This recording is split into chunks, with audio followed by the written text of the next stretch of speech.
सियावर रामचंद्र की जय। सियावर रामचंद्र की जय। श्रद्धेय मंच, सभी संत एवं ऋषिगण, यहां उपस्थित और विश्व के कोने कोने में हम सबसे साथ जुड़े हुए सभी राम भक्त, आप सबको प्रणाम, आप सबको राम राम।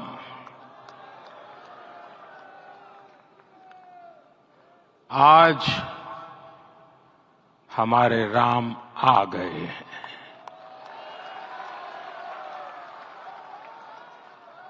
सदियों की प्रतीक्षा के बाद हमारे राम आ गए हैं।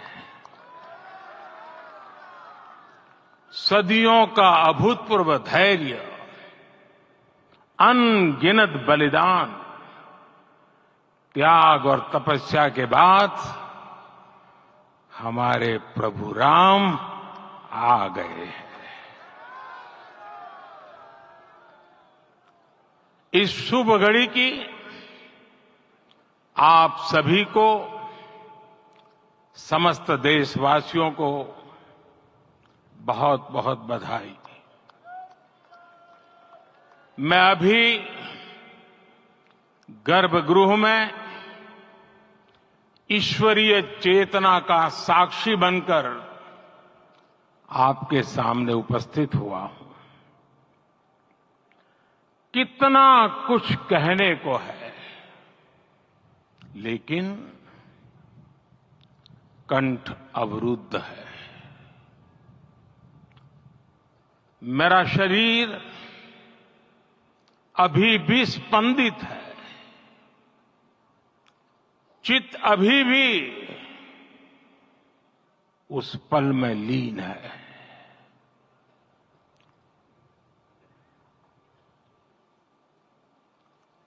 हमारे रामलला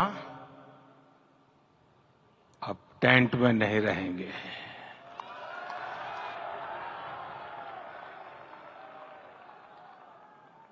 हमारे रामलला अब इस दिव्य मंदिर में रहेंगे। मेरा पक्का विश्वास है, अपार श्रद्धा है कि जो घटित हुआ है, इसकी अनुभूति देश के, विश्व के कोने कोने में राम भक्तों को हो रही होगी। ये क्षण अलौकिक है, ये पल पवित्रतम है। ये माहौल, ये वातावरण, ये ऊर्जा, ये घड़ी प्रभु श्री राम का हम सब पर आशीर्वाद है। 22 जनवरी 2024 का ये सूरज एक अद्भुत आभा लेकर आया है। 22 जनवरी 2024 ये कैलेंडर पर लिखी एक तारीख नहीं, ये एक नए काल चक्र का उद्गम है।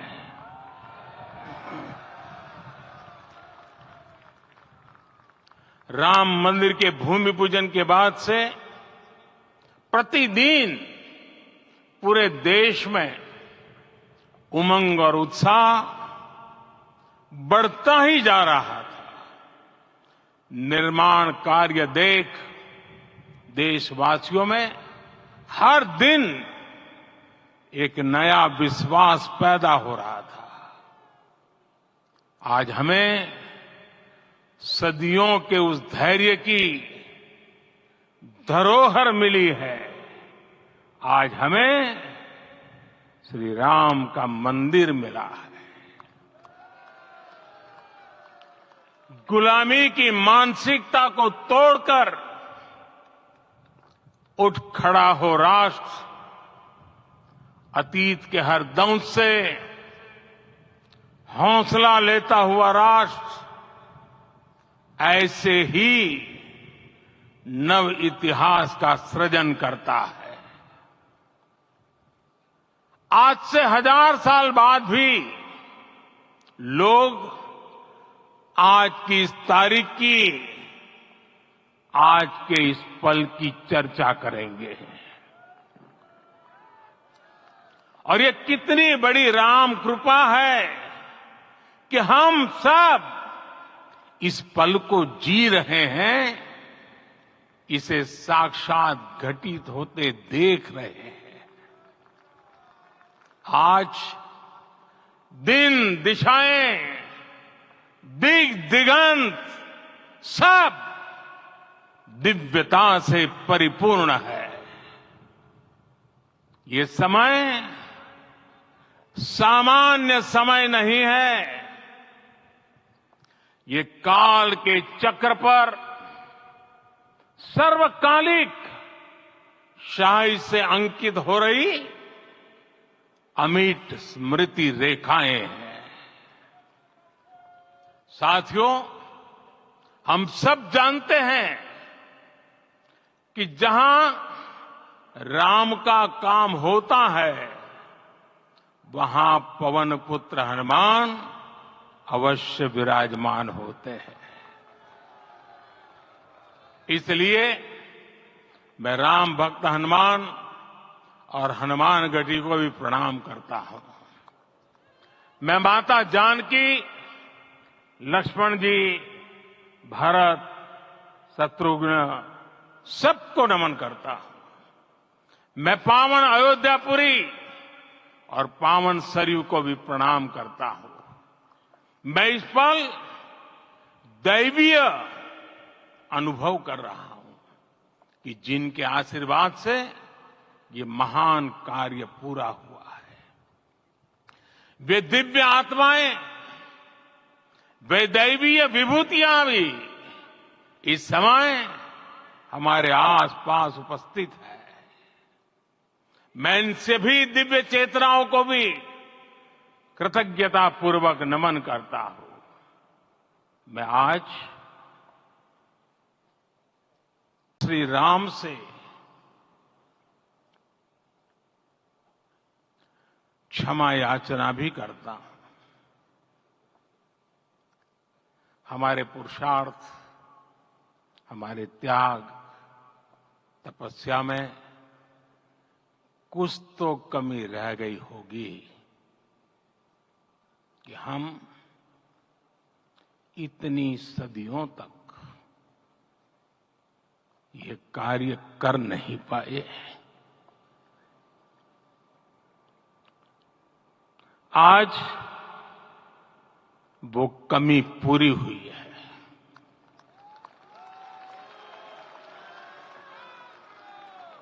मुझे विश्वास है प्रभु राम आज हमें अवश्य क्षमा करेंगे।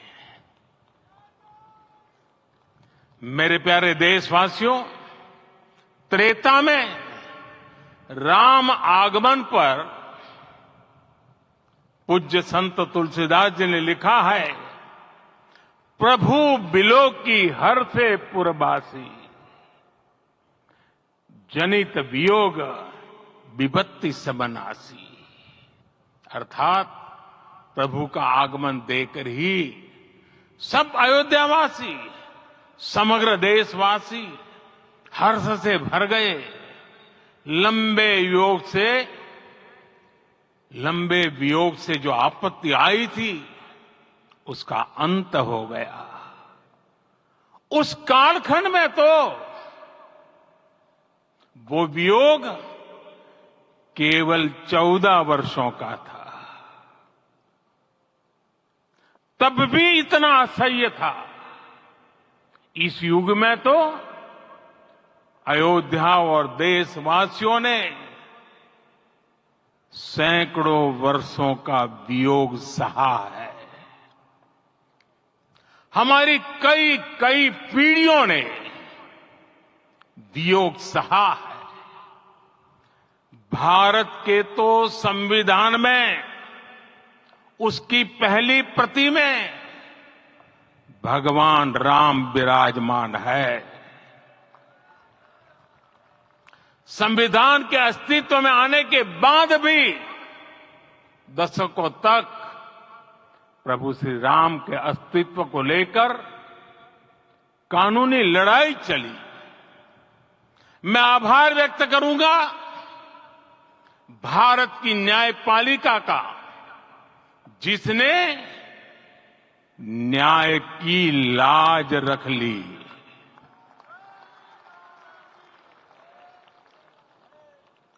न्याय के पर्याय प्रभु राम का मंदिर भी न्यायबद्ध तरीके से ही बना। साथियों, आज गांव-गांव में एक साथ कीर्तन संकीर्तन हो रहे हैं।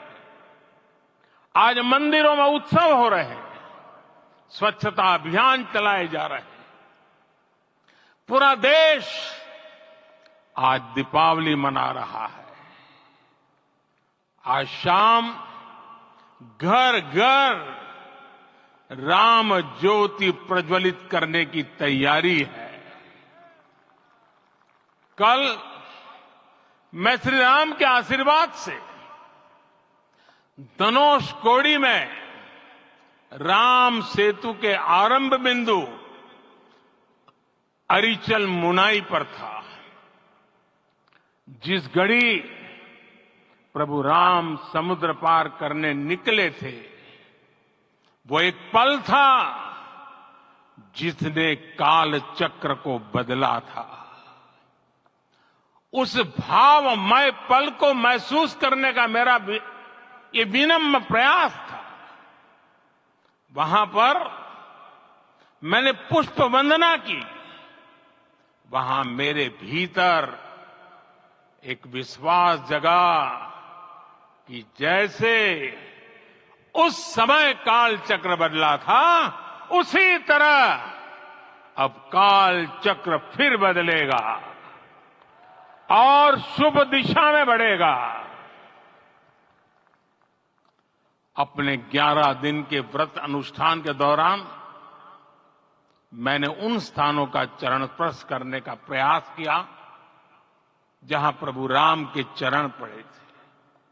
चाहे वो नासिक का पंचवटी धाम हो, केरला का पवित्र त्रिपायर मंदिर हो, आंध्र प्रदेश में लेपाक्षी हो, श्रीरंगम में रंगनाथ स्वामी मंदिर हो, रामेश्वरम में श्री रामनाथ स्वामी मंदिर हो, या फिर धनुषकोडी।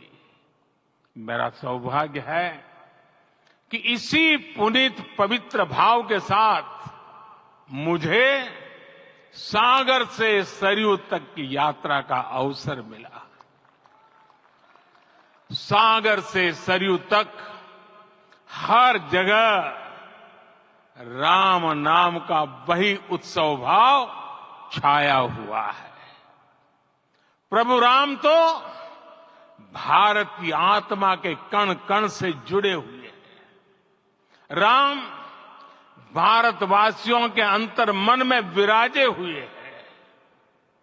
हम भारत में कहीं भी किसी की अंतरात्मा को छुएंगे तो इस एकत्व की अनुभूति होगी और यही भाव सब जगह मिलेगा। इससे उत्कृष्ट, इससे अधिक देश को समायोजित करने वाला सूत्र और क्या हो सकता है।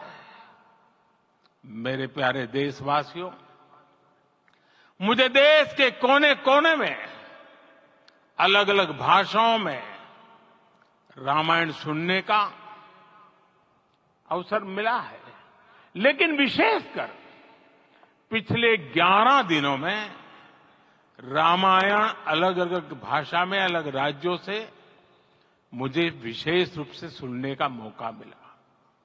राम को परिभाषित करते हुए ऋषियों ने कहा है, रमन्ते यस्मिन् इति रामः, अर्थात जिसमें रम जाए वही राम है। राम लोक की स्मृतियों में, पर्वत से लेकर परंपराओं में सर्वत्र समाये हुए हैं। हर युग में लोगों ने राम को जिया है। हर युग में लोगों ने अपने अपने शब्दों में अपनी अपनी तरह से राम को अभिव्यक्त किया है।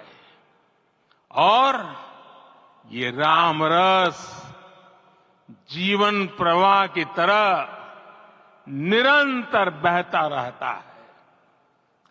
प्राचीन काल से भारत के हर कोने के लोग राम रस का आचमन करते रहे हैं।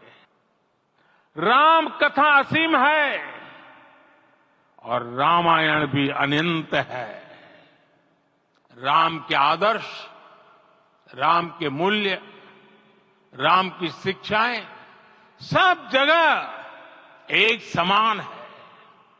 प्रिय देशवासियों, आज इस ऐतिहासिक समय में देश उन व्यक्तित्वों को भी याद कर रहा है जिनके कार्य और समर्पण की वजह से आज हम ये शुभ दिन देख रहे हैं। राम के इस काम में कितने ही लोगों ने त्याग और तपस्या की पराकाष्ठा करके दिखाई है। उन अनगिनत राम भक्तों के, उन अनगिनत कार सेवकों के और उन अनगिनत संत महात्माओं के हम सब ऋणी हैं। साथियों, आज का ये अवसर उत्सवता का क्षण तो है ही, लेकिन इसके साथ ही यह क्षण भारतीय समाज की परिपक्वता के बोध का भी क्षण है। हमारे लिए ये अवसर सिर्फ विजय का नहीं, विनय का भी है। दुनिया का इतिहास साक्षी है कि कई राष्ट्र अपने ही इतिहास में उलझ जाते हैं। ऐसे देशों ने जब भी अपने इतिहास की उलझी हुई गांठों को खोलने का प्रयास किया, उन्हें सफलता पाने में बहुत कठिनाई आई, बल्कि कई बार तो पहले से ज्यादा मुश्किल परिस्थितियां बन गई। लेकिन हमारे देश ने इतिहास की इस गांठ को जिस गंभीरता और भावुकता के साथ खोला है, वो ये बताती है कि हमारा भविष्य हमारे अतीत से बहुत सुंदर होने जा रहा है। वो भी एक समय था जब कुछ लोग कहते थे कि राम मंदिर बना तो आग लग जाएगी। ऐसे लोग भारत के सामाजिक भाव की पवित्रता को नहीं जान पाए। रामलला के इस मंदिर का निर्माण भारतीय समाज के शांति, धैर्य, आपसी सद्भाव और समन्वय का भी प्रतीक है। हम देख रहे हैं ये निर्माण किसी आग को नहीं, बल्कि ऊर्जा को जन्म दे रहा है। राम मंदिर समाज के हर वर्ग को एक उज्जवल भविष्य के पथ पर बढ़ने की प्रेरणा लेकर आया है। मैं आज उन लोगों से आह्वान करूंगा, आइए आप महसूस कीजिए, अपनी सोच पर पुनर्विचार कीजिए। राम आग नहीं है, राम ऊर्जा है। राम विवाद नहीं, राम समाधान है। राम सिर्फ हमारे नहीं है, राम तो सबके हैं। राम वर्तमान नहीं, सिर्फ वर्तमान ही नहीं, राम अनंत काल है। साथियों, आज जिस तरह राम मंदिर प्राण प्रतिष्ठा के इस आयोजन से पूरा विश्व जुड़ा हुआ है, उसमें राम की सर्वव्यापकता के दर्शन हो रहे हैं। जैसा उत्सव भारत में है, वैसा ही अनेक देशों में है। आज अयोध्या का यह उत्सव रामायण की उन वैश्विक परंपराओं का भी उत्सव बना है। रामलला की ये प्रतिष्ठा वसुधैव कुटुंबकम के विचार की भी प्रतिष्ठा है। साथियों, आज अयोध्या में केवल श्री राम के विग्रह रूप की प्राण प्रतिष्ठा नहीं हुई है, ये श्री राम के रूप में साक्षात भारतीय संस्कृति के प्रति अटूट विश्वास की भी प्राण प्रतिष्ठा है। ये साक्षात मानवीय मूल्यों और सर्वोच्च आदर्शों की भी प्राण प्रतिष्ठा है। इन मूल्यों की, इन आदर्शों की आवश्यकता आज संपूर्ण विश्व को है। सर्वे भवन्तु सुखिनः, ये संकल्प हम सदियों से दोहराते आए हैं। आज उसी संकल्प को राम मंदिर के रूप में साक्षात आकार मिला है। ये मंदिर मात्र एक देव मंदिर नहीं है, ये भारत की दृष्टि का, भारत के दर्शन का, भारत के दिग्दर्शन का मंदिर है। ये राम के रूप में राष्ट्र चेतना का मंदिर है। राम भारत की आस्था है, राम भारत का आधार है, राम भारत का विचार है, राम भारत का विधान है, राम भारत की चेतना है, राम भारत का चिंतन है, राम भारत की प्रतिष्ठा है, राम भारत का प्रताप है, राम प्रवाह है, राम प्रभाव है, राम नेति भी है, राम नीति भी है, राम नित्यता भी है, राम निरंतरता भी है, राम विभु है, विशद है, राम व्यापक है, विश्व है, विश्वात्मा है। और इसलिए जब राम की प्रतिष्ठा होती है तो उसका प्रभाव वर्षों या शताब्दियों तक ही नहीं होता, उसका प्रभाव हजारों वर्षों के लिए होता है। महर्षि वाल्मीकि ने कहा है, राज्यम 10 सहस्त्राणि प्राप्य वर्षाणि राघव, अर्थात राम 10,000 वर्षों के लिए राज्य पर प्रतिष्ठित हुए, यानी हजारों वर्षों के लिए राम राज्य स्थापित हुआ। जब त्रेता में राम आए थे तब हजारों वर्षों के लिए राम राज्य की स्थापना हुई थी। हजारों वर्षों तक राम विश्व पथ प्रदर्शन करते रहे थे। और इसलिए मेरे प्यारे देशवासियों, आज अयोध्या भूमि हम सभी से, प्रत्येक राम भक्त से कुछ सवाल कर रही है। श्री राम का भव्य मंदिर तो बन गया, अब आगे क्या? सदियों का इंतजार तो खत्म हो गया, अब आगे क्या?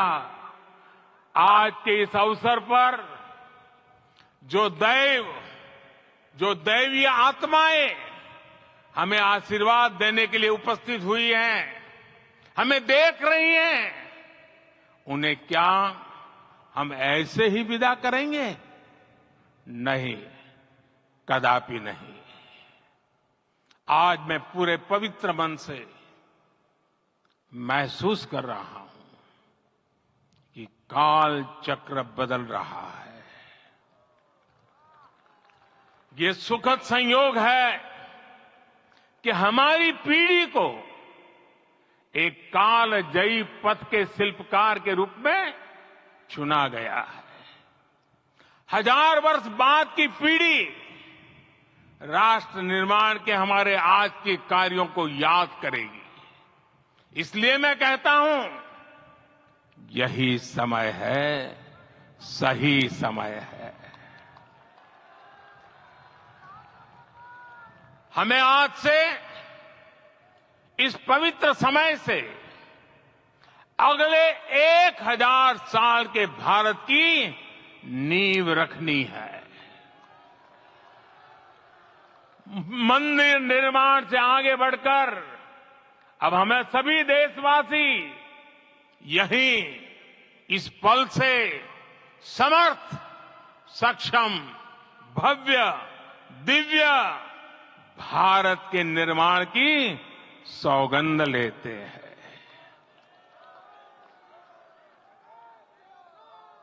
राम के विचार मानस के साथ ही जनमानस में भी हो, यही राष्ट्र निर्माण की सीढ़ी है।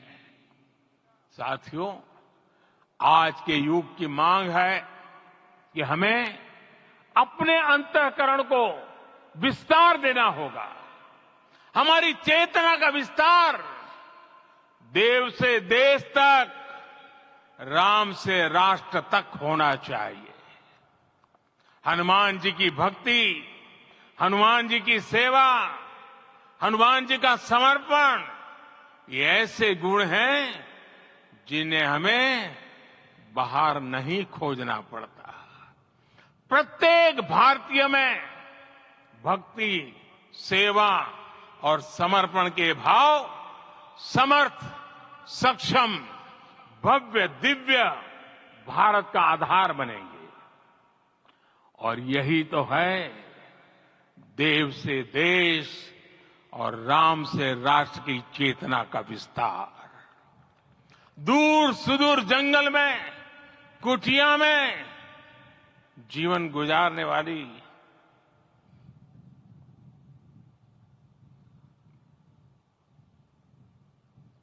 मेरी आदिवासी मां शबरी का ध्यान आते ही अप्रतिम विश्वास जागृत होता है। मां शबरी तो कब से कहती थी, राम आएंगे।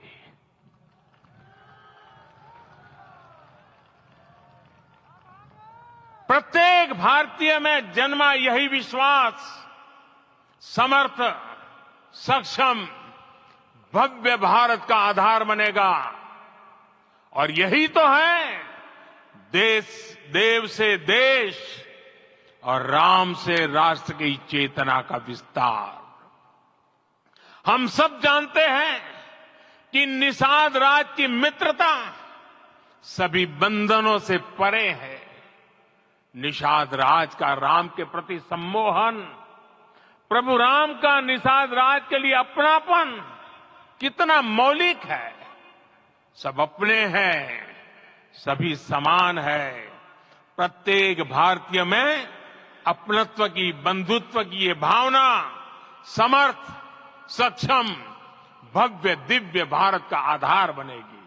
और यही तो है देव से देश और राम से राष्ट्र की चेतना का विस्तार। साथियों, आज देश में निराशा के लिए रत्ती भर भी स्थान नहीं है। मैं तो बहुत सामान्य हूं, मैं तो बहुत छोटा हूं। अगर कोई ये सोचता है तो उसे गिलहरी के योगदान को याद करना चाहिए। गिलहरी का स्मरण ही हमें हमारी इस हिचक को दूर करेगा, हमें सिखाएगा कि छोटे बड़े हर प्रयास की अपनी ताकत होती है अपना योगदान होता है और सबके प्रयास की यही भावना समर्थ, सक्षम, भव्य, दिव्य भारत का आधार बनेगी और यही तो देव से देश और राम से राष्ट्र की चेतना का विस्तार। साथियों, लंकापति रावण प्रकांड ज्ञानी थे, अपार शक्ति के धनी थे, लेकिन जटायु जी की मूल्य निष्ठा देखिए। वे महाबली रावण से भिड़ गए। उन्हें भी पता था कि वो रावण को परास्त नहीं कर पाएंगे, लेकिन फिर भी उन्होंने रावण को चुनौती दी। कर्तव्य की यही पराकाष्ठा समर्थ, सक्षम, भव्य, दिव्य भारत का आधार है और यही तो है देव से देश और राम से राष्ट्र की चेतना का विस्तार। आइए हम संकल्प लें कि राष्ट्र निर्माण के लिए हम अपने जीवन का पल पल लगा देंगे। राम काज से राष्ट्र काज, समय का पल पल, शरीर का कण कण राम समर्पण को राष्ट्र समर्पण के ध्येय से जोड़ देंगे। मेरे देशवासियों, प्रभु श्री राम की हमारी पूजा विशेष होनी चाहिए। ये पूजा स्व से ऊपर उठ करके समष्टि के लिए होनी चाहिए। ये पूजा अहम से उठकर वयम के लिए होनी चाहिए। प्रभु को जो भोग चढ़ेगा वो विकसित भारत के लिए हमारे परिश्रम की पराकाष्ठा का प्रसाद भी होगा। हमें नित्य पराक्रम, पुरुषार्थ, समर्पण का प्रसाद प्रभु राम को चढ़ाना होगा। नित्य प्रभु राम की पूजा करनी होगी, तब हम भारत को वैभवशाली और विकसित बना पाएंगे। मेरे प्यारे देशवासियों, ये भारत के विकास का अमृत काल है। आज भारत युवा शक्ति की पूंजी से भरा हुआ है, ऊर्जा से भरा हुआ है। ऐसी सकारात्मक परिस्थितियां फिर न जाने कितने समय बाद बनेगी। हमें अब चूकना नहीं है, हमें अब बैठना नहीं है। मैं अपने देश के युवाओं से कहूंगा, आपके सामने हजारों वर्ष की परंपरा की प्रेरणा है। आप भारत की उस पीढ़ी का प्रतिनिधित्व करते हैं जो चांद पर तिरंगा लहरा रही है। वो 15 लाख किलोमीटर की यात्रा करके सूर्य के पास जाकर मिशन आदित्य को सफल बना रही है। जो आसमान में तेजस और सागर में विक्रांत का परचम लहरा रही है। अपनी विरासत पर गर्व करते हुए आपको भारत का नव प्रभात लिखना है। परंपरा की पवित्रता और आधुनिकता की अनंतता दोनों ही पथ पर चलते हुए भारत समृद्धि के लक्ष्य तक पहुंचेगा। मेरे साथियों, आने वाला समय अब सफलता का है। आने वाला समय अब सिद्धि का है। ये भव्य राम मंदिर साक्षी बनेगा भारत के उत्कर्ष का, भारत के उदय का। ये भव्य राम मंदिर साक्षी बनेगा भव्य भारत के अभ्युदय का, विकसित भारत का। ये मंदिर सिखाता है कि अगर लक्ष्य सत्य प्रमाणित हो, अगर लक्ष्य सामूहिकता और संगठित शक्ति से जन्मा हो, तब उस लक्ष्य को प्राप्त करना असंभव नहीं है। ये भारत का समय है और भारत अब आगे बढ़ने वाला है। शताब्दियों की प्रतीक्षा के बाद हम यहां पहुंचे हैं। हम सब ने इस युग का इस कालखंड का इंतजार किया है। अब हम रुकेंगे नहीं, हम विकास की ऊंचाई पर जाकर ही रहेंगे। इसी भाव के साथ रामलला के चरणों में प्रणाम करते हुए आप सभी को बहुत बहुत शुभकामनाएं। सभी संतों के चरणों में मेरे प्रणाम। सियावर रामचंद्र की, सियावर रामचंद्र की, सियावर रामचंद्र की।